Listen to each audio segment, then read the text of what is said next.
Hi, I'm Brandon Furtick with The Periphery, where we show you different angles on the people of the world and the issues of our time.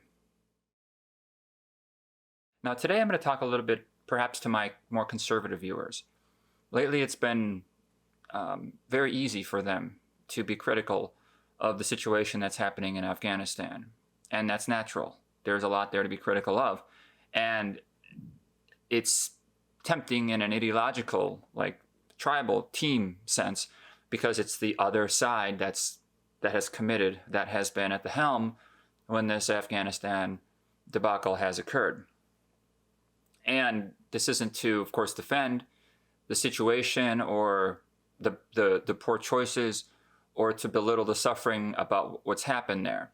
But when you have a debacle and it's your political opponent who is responsible, or at least you can pin it on them, then it's just very, very easy to want to do so, to really revel in that. And I would caution against that, and here's why.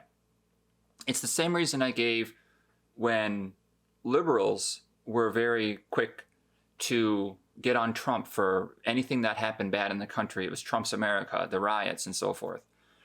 And at the time, I said to them, I would write, hey, you know what? This is bigger than Trump. I know he's a bigger than life, and I know it's really hard for you to not focus as the whole nation is. And he asks for the attention. But bear in mind, this is bigger than Trump. This is what's happening in the country right now. Started before Trump even ran for office, let alone won, let alone did anything as president. This has been going on now for the last 20 years or so. And so now that Biden's at the helm and there are really bad things happening in the country, it's the same temptation, but I think I would express the same caution. It's not all about Biden. This is bigger than Biden. It's bigger than Trump.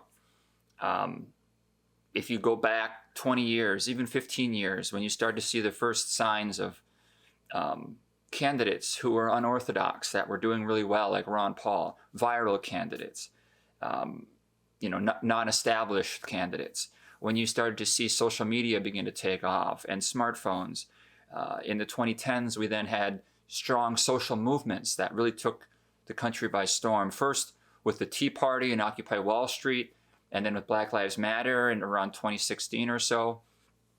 And again, all this was going on before Trump even ran for office. So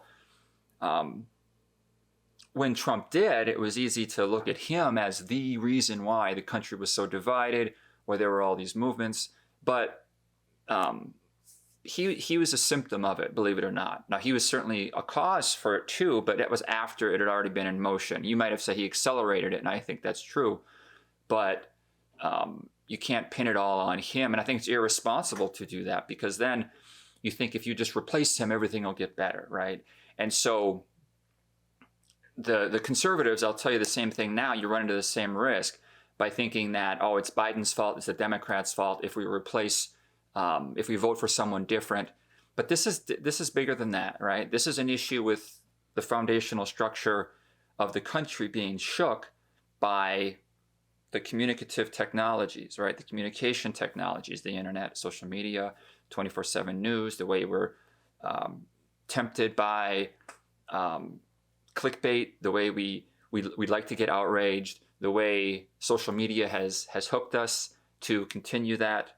America is suffering, okay? It's suffering. I argue it's as a nation state, right? The structure of government, it's losing its control, its grip on the country as a whole. We've got too many factions. It's too easy to organize. We can't come together for a pandemic. It splits us apart even further. Maybe we're just in an era of polarization and discord, but I have a hard time seeing it coming back. I tend to see it as, we're going to continue to drift, and we're going to have to reconvene in some new way, just like media is going to have to, and academia is going to have to. Government will as well. Perhaps law enforcement will have to. These big education, like K-12 education, these big, huge entities, these large school districts, these large media institutions, they're cracking. So we see the rise of the internet, providing opportunities for education, providing opportunities for media, independent. I'm talking to you here. And I think government will follow suit. But even if it doesn't, even if it does come back and we're able to unify the country, the fact that it's suffering right now isn't a product of a particular party or candidate. They're just in the great, larger phenomenon that's happening right now. And by focusing on the one, you're not really helping things because, well, one, you're just complaining and attacking and you're into that energy. But two, you're not scaling back to see the situation and being fair. And then you're not coming up with solutions. There's no help in just railing on Biden. Now, if he's responsible for something wrong, that's okay. But if you just want to dunk on him because the military is not what it used to be, well, of course it's not. It's been, America isn't what it used to be. So scale back, see the country in the direction it's heading. And whether it's Biden or Trump, again, Trump had the riots, the wall wasn't built. Maybe things got worse with Biden, but you know what? Things probably got worse under Trump. And maybe things will get worse under the next president, right? This is just the way it's going. In my mind, the solution then is to try to find a president. If we're descending, who can help us make the smoothest landing, right? If we are descending, if America is,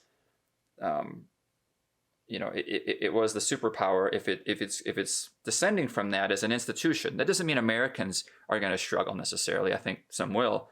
I think actually more will, but it's not bearing on an individual. We still have more freedoms, more capabilities to earn income that technology provides. But America as a country, as a single institution, if it becomes too bloated, just unsustainable, if the people that are elected aren't competent, then things won't go well as the nation as an institution. It will descend, and you hope for a smooth landing, right? Maybe Trump was too drastic. Maybe Biden's mishandling of things because he's not very good at his job is too drastic, and those are fair. But the descent is the descent.